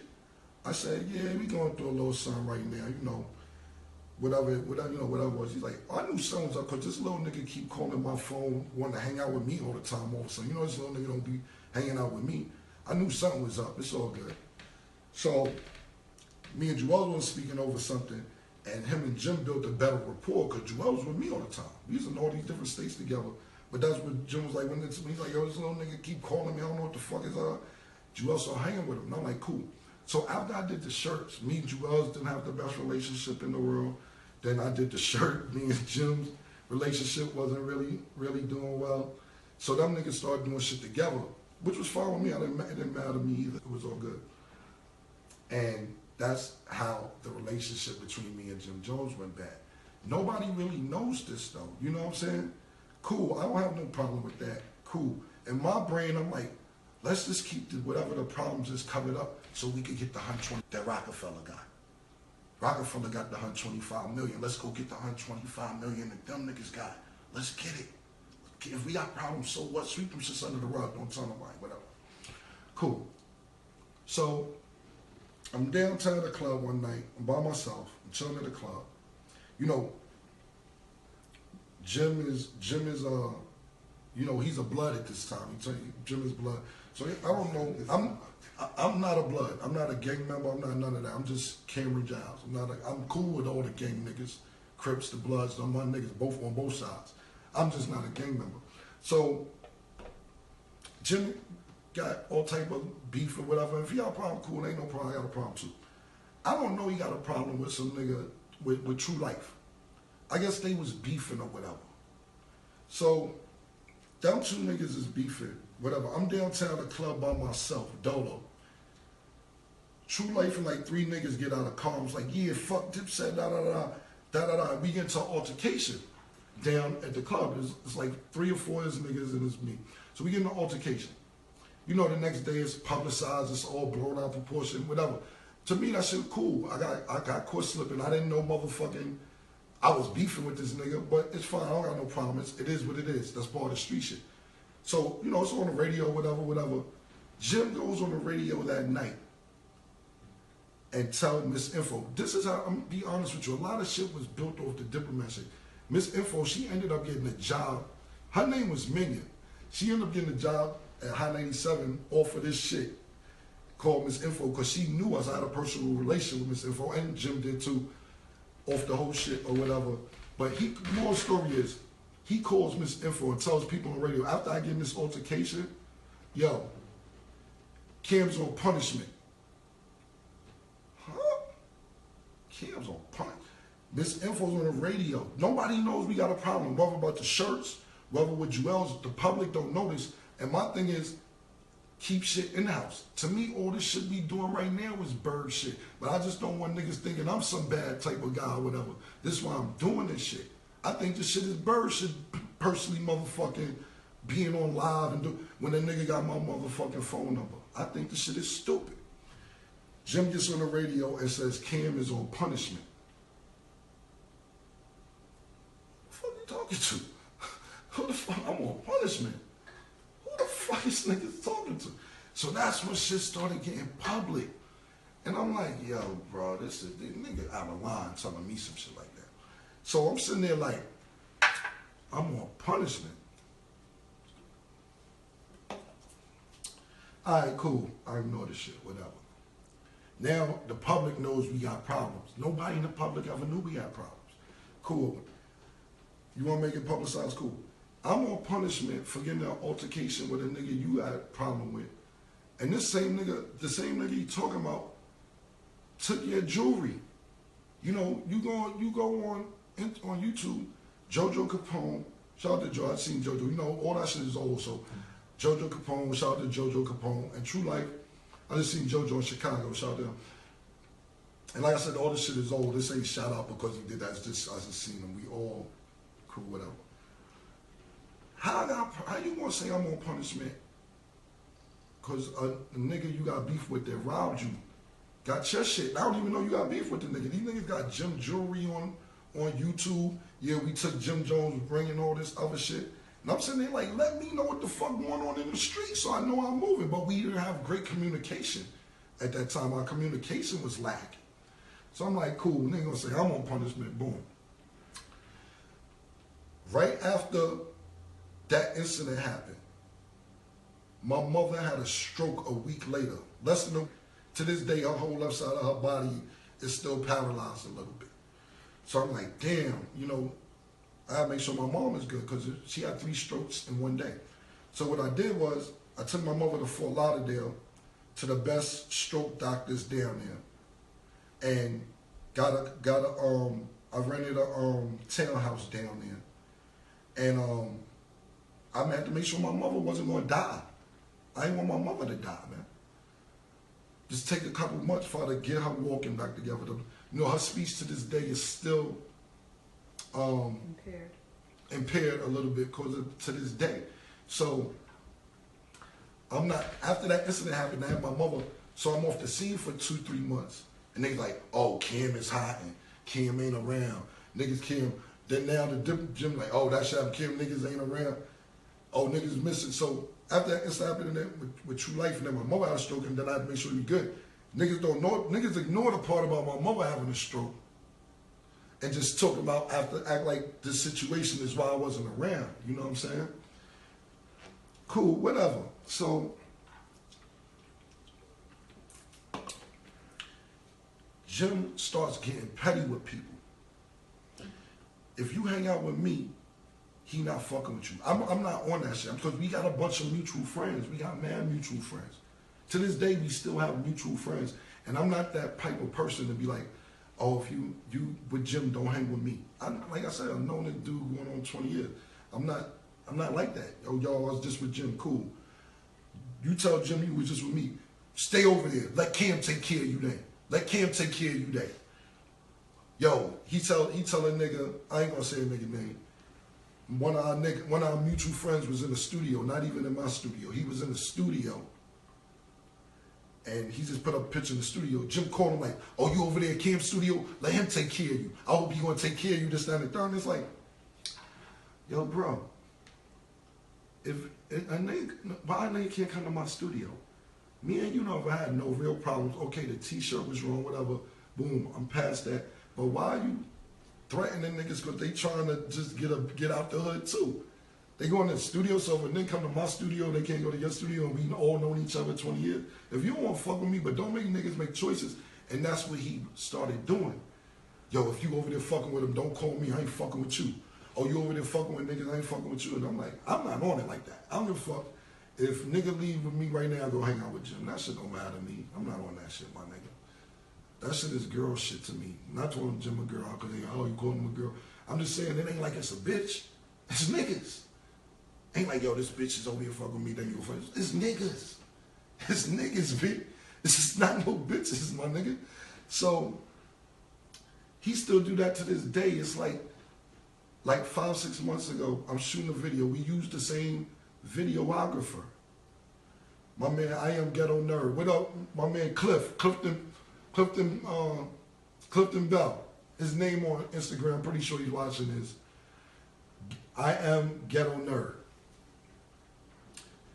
Jim called, I'm doing a video. Jim calls him 4, 5, 6, 7, 8 months ago, telling him, yo, I see you doing a video with Cam. I ain't fucking with you no more. I ain't fucking with you no more. I don't want to be by fucked. I ain't fucking with you no more. And then nigga like, Jim, so cause you know I'm a very professional businessman. He said, Jim, let me ask you a question. If Cam gets booked in a club this week and they book you next week, you not gonna go to the club because Cam was booked there? He tells the nigga, I don't want to make sense. I'm petty like that. I don't give a fuck. You fucking with, I don't like you making sense, but I don't want to make sense. And niggas is like, yo, bro, I don't know what your anger about is. You niggas like, cause you know, niggas be like, oh man, why you gotta pick a side? And it don't make no sense. Cause it ain't deep like that. Ain't nobody got no fights. Me and them ain't no fight, ain't no shootouts, no none of that shit. So basically, that's how the fallout happened. Because even the shit that happened with True Life in the Street, cool, whatever. But when you go on the radio and say I'm on punishment, it's crazy. You know, I go on and do a scene for Love and Hip Hop. I just came from me and I had some khakis and shoes on. He get on Twitter, niggas wearing khakis and shoes. Everything becomes public when this dude got my phone number. That's all I'm saying.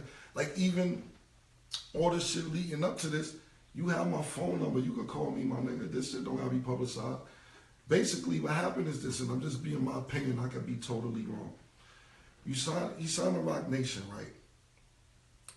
And a lot of people was hating like, oh, you a dick rider, you a sucker, how you gonna sign to Roc Nation, this, that, and third. This what, you know, comments and fans and people who love the Diplomats were saying. And it's like, the next day he go to Flex. Now when you go to Flex, most of the time you got a new record. You go up there with a new record, you play the record, that's why you go to Flex.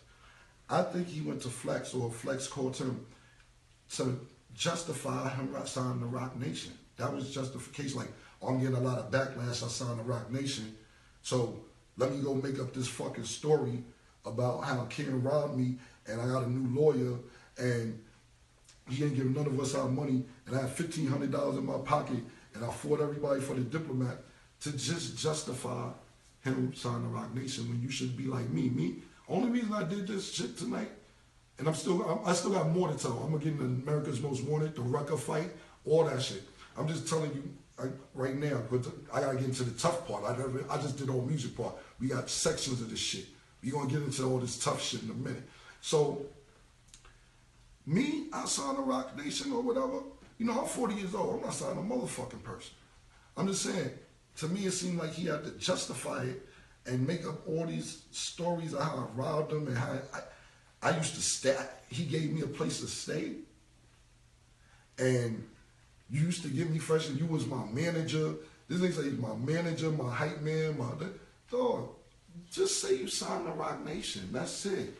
You don't have to go into this hour speech, 2 hour speech about me. You sign the Rock Nation and then the next day talk about Campfire. It just don't make no sense to me. I just don't understand it. It's testimony. Huh? That was his testimony. Yeah. But you know, you get what I'm saying? It was more the fact that he got a lot of backlash out of Rock Nation because his diplomat fans. Right. So niggas like, oh, this nigga Tommy fucking it up, ain't gonna be no for you. You know how fans is. So the next day, me personally, I signed to whoever that, you know, like I said, I'm not signing a motherfucking person at this point in my life. But I'm just saying, if you did, man, listen, fuck that. I'm signed, nigga. I don't care what you motherfuckers think. Fuck, man, whatever. Hey, you'll get over it. Niggas got over Kevin Durant going to motherfucking Golden State. You know what I'm saying? It is, you know it is what it is. Niggas will get over that motherfucking shit. Niggas will get over it. That's what I would say. You be mad now, you'll get over it. And if you don't, what can I do? But I'm me. I can't expect everybody to be me. You know what I'm saying? So I just didn't understand the timing of it. You sign a Rock Nation, the next day it's an hour and 15 conversation about me.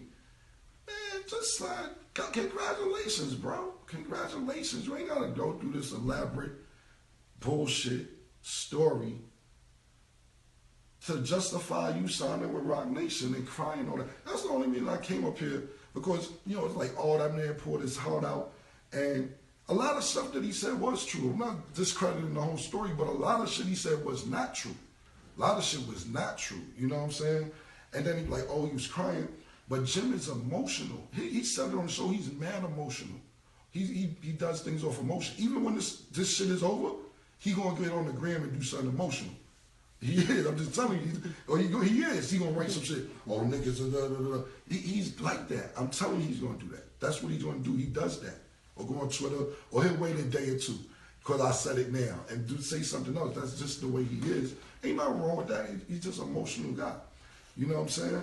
So, like, you know, he's crying. Yo, go to Love and Hip Hop. Go to Love and Hip Hop. He crying on there too. He crying on Love and Hip Hop. Him and Chrissy just had a show that went over there. The last show of their season, he crying on there too. He crying on these shits. That nigga not cry.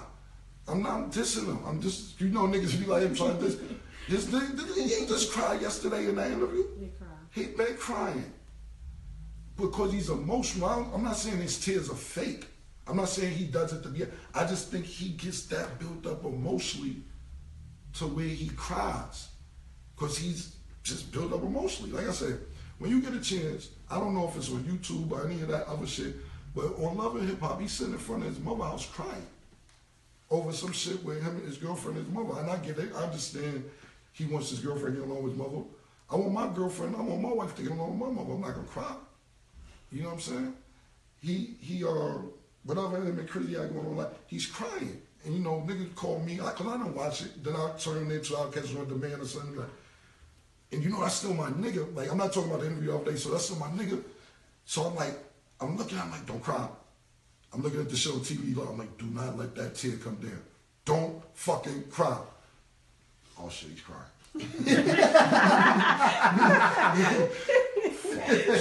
Fucking crying, man.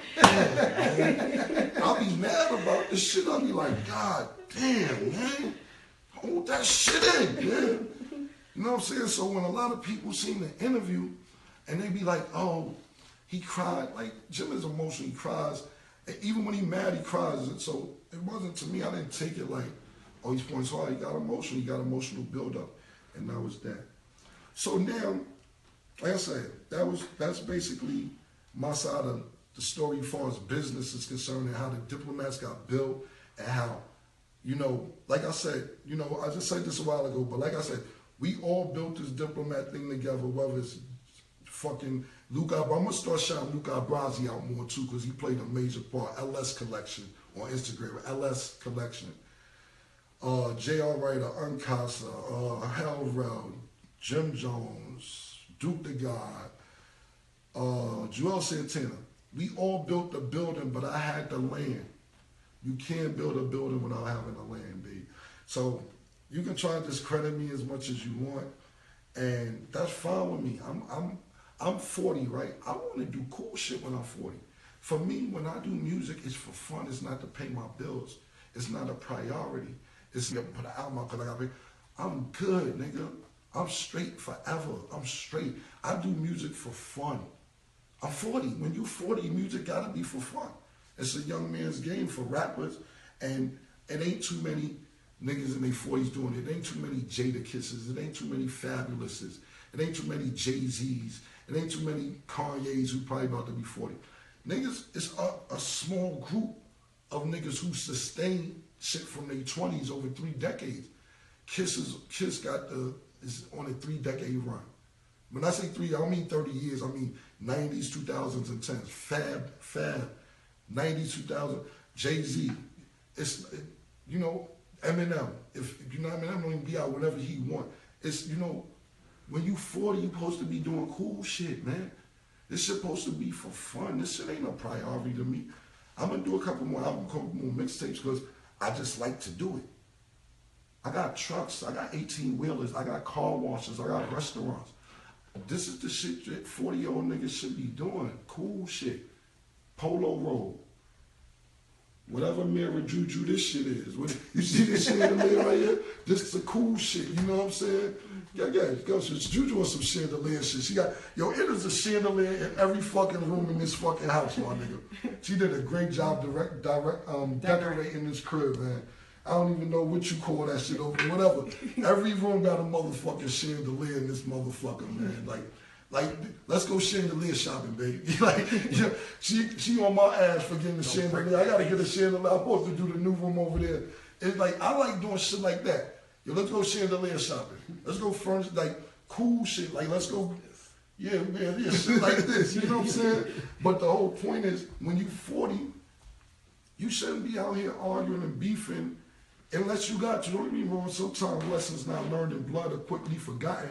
So you gotta beat a nigga ass once in a while, but like, just always wanna fight and beef when you 40? Nah, man, not me. And trust me, if a problem come on with it, I ain't got no problem. That's why I make one call to one person, and he know the one person I'm talking about, know what I'm talking about. My man Tight, my man lived down here in Orlando with me, but he from the Bronx. I make one call, that's all I gotta call. I gotta call 100 niggas. I ain't gotta do all that. Even though I got 100 friends. I can call 100 niggas. My niggas on fire. I call all my niggas if I need to, because they gonna be there and I'm gonna look out. But I'm not into that. I wanna do cool shit at 40 years old. When you 40 years old, you may have, it depends on how you taking care of yourself in life. You may have less time on earth than you already spent. You might check out at 62, you got 22 left. Not saying I plan on doing that, but I'm just saying in general, you should be enjoying your 40, not, yo, I'm gonna fight this nigga, this down the third, you gonna still wanna fight Max B and tell nigga you hope Max B dying, you wanna fight. Yo, bro, nobody did none of your family, nobody got hurt. Enjoy your 40s, bro, you 40. Enjoy it, man, enjoy it. Okay, so we'll get to a couple of things. So everybody's like, let's get to the violent part. You don't wanna hear the violent shit, right? You don't wanna hear the violent shit. So, okay, Rucker Park, right? We're gonna hit the Rucker Park. Now, cause I just never address none of this shit. Cause I don't be caring what niggas think. Oh, niggas ran and all this other shit. Listen. So, it's this dude named Jim been face fighting this nigga for like 3 different events. You know, cause Mace was, we wasn't fuck with Mace no more, but we was on promotional tour with Mace. So when Mace was triple platinum, we didn't have an album out, but we was on his tour. And this shit was weird, like we wouldn't even speak to Mace, and we was like opening up for him, and we wasn't even really speaking to him. But Mace was running around with Junior Mafia at that time. So, we go to these events, and Jim and this nigga named Gutter, his name is Gutter, was face fighting, just ice grilling each other at all these events, you know what I'm saying? And I'm like, what's going on? You know what I'm saying? Like, nah, he looking at me, so I'm looking at him. Cool, whatever. Here's in Rucker. It came up to Rucker. The kid Gutter comes up and snuffed Jim or whatever. He didn't get jumped or whatever. They got a tough fight. Gutter jumped him. Little C's goes on the fucking shit like, yeah, look at me chasing Cam. That's why I be like, yo, look at the footage. Where's a nigga chasing me? Like, oh, pull up the footage. Cam, I'm chasing Cam. And then even Little C's tell niggas he had a fight with me. Oh, me and Cam fan, I beat his ass and he ran. See, why you lie to people like that? And I'm not beefing there because you know what happened? Years later, C's reached out to a mutual friend, my homegirl, White Brianna. I don't know if she listening. Shout out to White Brianna. And she's like, yo, Cam, C's wanted to meet up with you to apologize about all that nonsense that went on back in the days. And I'm like, I don't give a fuck because I don't care what people think. I don't really care what people think. I don't care. I don't mind.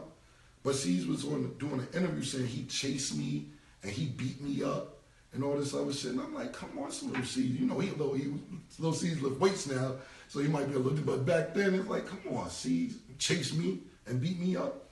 But he ran with it. You know what I'm saying? Like, I know he's the young Kendrick Mafia, cool, whatever.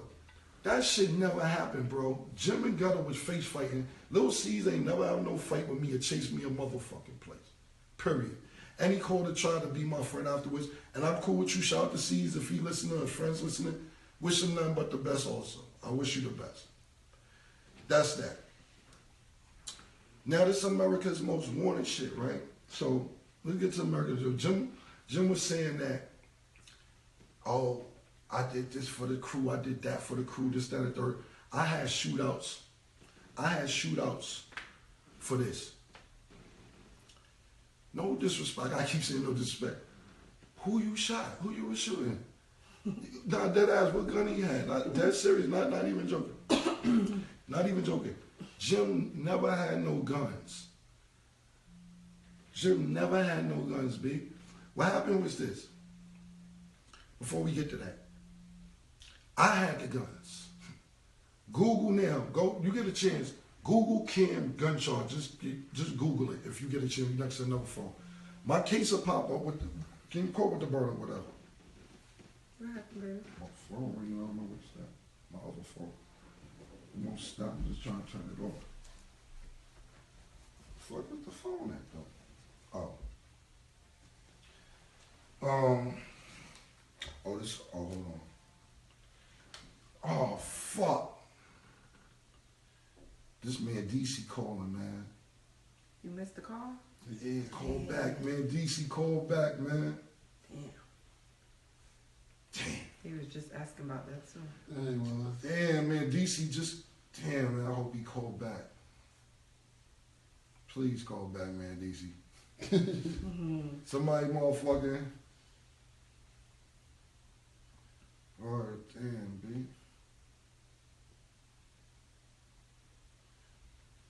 Nigga Clue. Somebody tell DJ Clue to that I'm on live. Clue texting me talking about I need you on the story show Monday. I need your side of the story.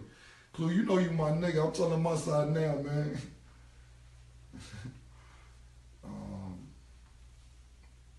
Cool. Let me see. I got a lot of time. Niggas, I got my phone and my backup computer. Nate, what up, boy? What's good? Damn, my whole man DC fucking called back. Debo, what up, boy? What's good? Tiff want a shout out. Fine, Tiff to get shot. Niggas out here. Let me see. There's too many texts. nigga said, is that an iPhone 4? It's a 4, yeah. I got the 4. I keep it old school, man. It's a 4. I got the Sid just 4. finally got rid of his 4. Nah, he know my shit. This shit is classic. And it still work. I'm taking y'all on my live on my 6, but for business I use the 4 still. Fuck her, man, I missed this call. Yo, call Yandy because she I just texted her. I told her to email him or something. Yo, Tone, stop fucking hating on my motherfucking phone, man. Tone from Cali, what up, nigga? Yeah, I did, PT. Yeah, I did. Hey, yo. Yeah, I did. So, yo, my bad. I just looked at my phone. Shout out to 40 Cal, too. 40 Cal was part of this whole shit, too. He came late, though. He came a little late. I put 40 on, but shout out to 40 Cal. So, anyway, so cool. Let me get back to this story, man, because I want to wrap this shit up soon. But I'm not going to rush it. I'm not going to skip nothing. Google Cameron gun charge. Or Cameron gun, whatever. I caught with the hammer because I went around with the hammers. You know what I'm saying? So I caught a case, and I didn't know if I was going to go to jail or get probation because that time the law in New York was you could get 8 months jail time. You get a year jail time when you got to do 8 months, or you could get probation. So I was hoping for probation. So, you know, at this time, we went around beefing with Nas and his niggas, and we know a little beef with these niggas or whatever. So I kept a little joint on me because I was like, nigga ain't gonna catch me slipping. So I caught a case with that joint. So then, I'm out on bail or whatever, so I gotta go, whatever I end up getting, a year of probation, whatever the judge decided. So I see Jim got a gun. I said, Jim, get rid of the fucking gun. You don't need a gun. We both don't need cases because who gonna run the company if I gotta go to jail? He's like, yeah, you're right, Flea. But he wasn't never carrying no gun. But Jim is good at, though, is recruiting people who's tough. Jim know how to recruit some tough ass Yandy niggas. said she emailed him. I don't know what this is. Just pick up. I don't know. Yo. Who this? Yo, what up? You on the phone with me? Alright, bet. Alright, say no more. Alright, bet, bro. It's my boy Sack. Said, man, DC gonna call back in he gonna call back in 15 minutes. So so I'm like, yo, I'm gonna turn the Just phone leave it off. out, baby. So if he call you, can But it's listen. annoying. Oh, here you go. It might be him. Yeah. You have a personal call. You will not be charged for this call. This call is from an inmate at federal prison. This call is being recorded and is subject to monitoring. Hang up to decline the call. This man DC calling in from jail. If you wish to block any future calls of this nature, dial 7 now. To decline this call, hang up. What I need to push? Shit, I ain't here. I think, is it 5? Oh, shit. Hello? Let me call you, Yandy. Oh my I God. don't want to push the wrong fucking button. I want to. Yandy, woke Yandy. For this call. This call is from D.C. Harris. An inmate at a federal prison. This call is being recorded and is subject What we to monitoring. Shh. Hang up to decline the call. 5. Dial 5 now. 5. Yandy said 5. Yo, what up, bro? Shit, we live right now. You got niggas listening in. I had to go live real quick. You alright? I miss you, nigga. I miss you too, bro. I miss you too. Yo, listen, first I want to say thank you for holding down. But you ain't told me what you tried to get with me and DC get him to live with you, man. So, man, that shit touched my heart, man. I want to say it. I appreciate that, bro. And I love you for that, man. Like, you don't even know how much that means.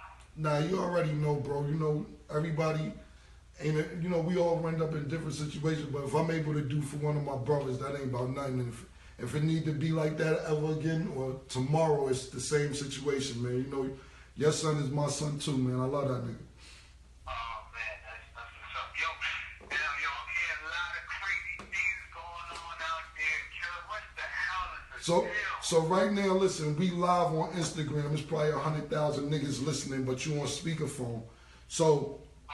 So basically, you know, you call kind of a good time because we was talking about all the beefs or whatever.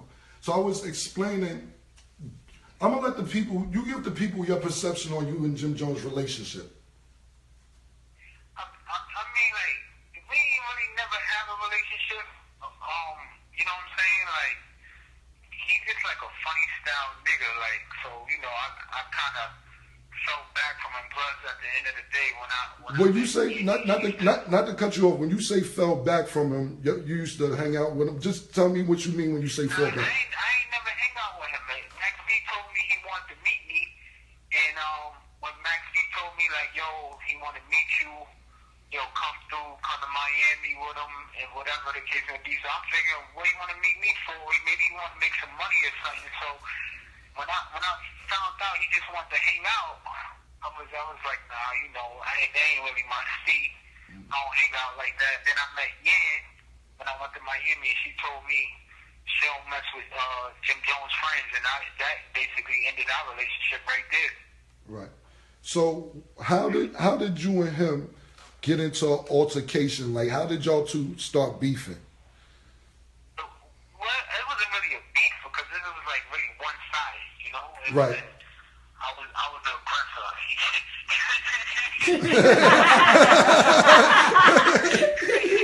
So it wasn't really no beef. It was just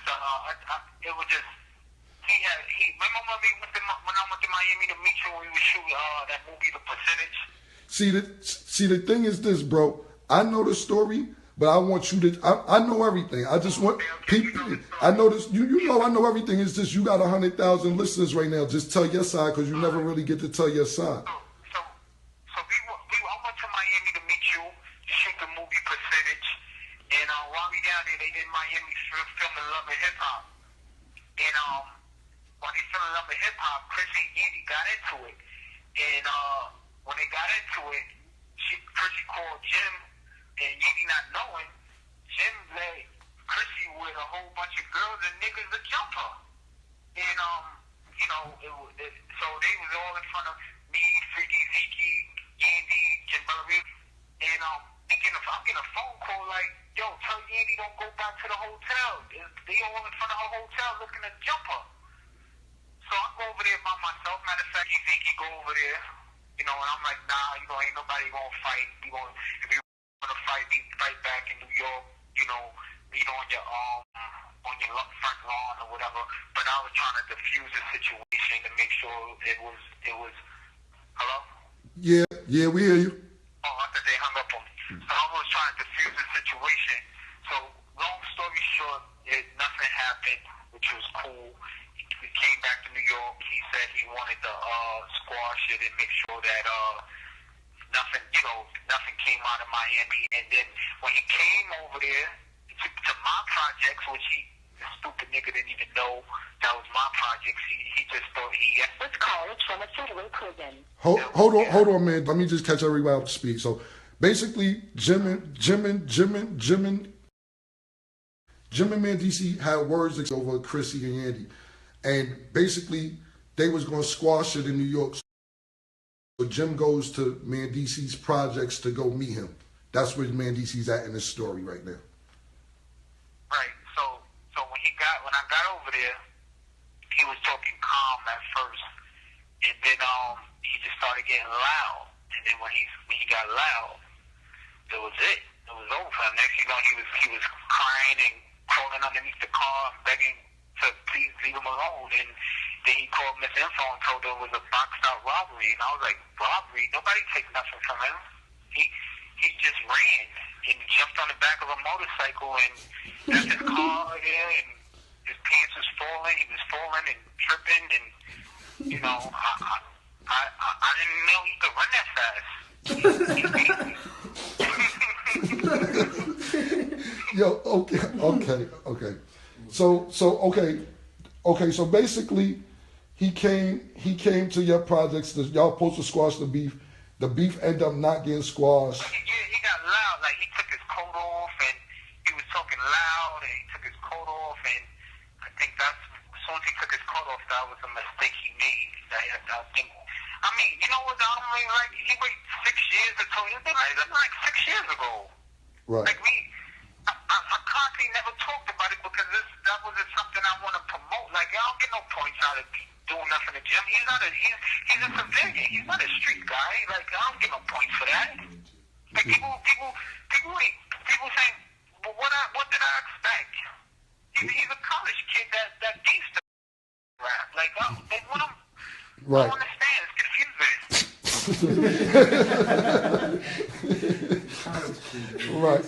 Right. So y'all got into that altercation. He got on the back of a motorcycle, whatever. After that happened, okay, so now you and him get into this altercation. Whatever happened, whoever won, you won or he won, whatever.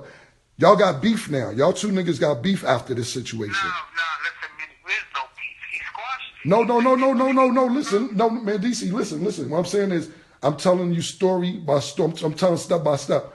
After y'all got into this altercation, what happened the next day or week or whatever? Everybody call my phone and leave him alone and squash it. Like, he ain't got no problems. And, I mean, I was okay with it. I just said, you know, I thought he learned his lesson. I didn't think I need to go any further. Right. So, how did y'all end up squashing the beef with y'all two? He basically sent, I don't know, rest in peace, Eric Vaughn, Zeb, and a whole bunch of people, and then beef on the strength of you know, my man D from Rough Riders, he like basically talked to them and was just like, I respect D so much, so I took his word. I wouldn't really speak to nobody else, but once my man D comes to me, I was like, I'll leave him alone. I won't bother him no more. I'm sorry. Right. So that's how the beef got squashed with y'all two. Right. Did y'all actually ever meet up to squash the beef, or that was just off the strength No, of? that was it. We never met. Next time I seen him, I was in the mall in the True Religion store.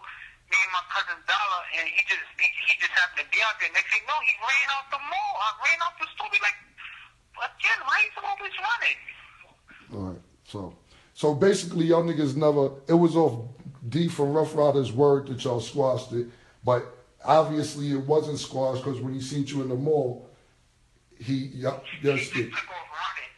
You know what it was? I think he just was waiting for the time to see me when he was like with like 20 people, and maybe if I was like two, and then maybe he probably wanted to, you know, bring it back up or something, but that never happened. So I guess since I kept catching him by himself, so it was squash. Right. Gotcha. Maybe I'm thinking, but now that turned into 6 years, and I thought he clearly forgot about it, but I'm in prison. He wait to come to prison to talk about it. It's very confusing.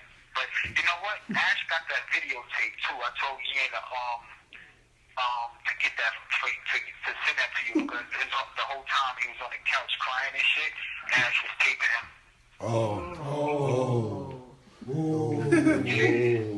So when him and Ash, you know, he got that tape. So tell Ash I got a couple hours for him to go see. I already told him to see the tape. So Okay. you let the tape speak for itself. Nobody gotta say anything after that, pretty much. Okay. All right, bro, man. You know I love you, man. I appreciate you calling me and shit, man. I'm gonna get up there to see you. I'm gonna talk to Yan and figure out what I gotta do to come up there and see you. But she told me now that I know what the number is when you call in, I'm gonna pick up.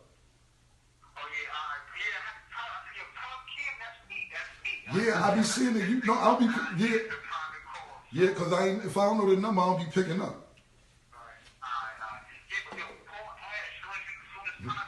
I just got Ash fired. Or tell that nigga I love that nigga too, man. My nigga, $1 million racist. Tell that nigga I love him, baby. He just got Ash fired, man. Murder on here, all your Brooklyn niggas. Yo, I got the number. Now that I know you call me whenever. I'm gonna pick up every time, and I'm gonna find out what I gotta do from you and come see you, bro.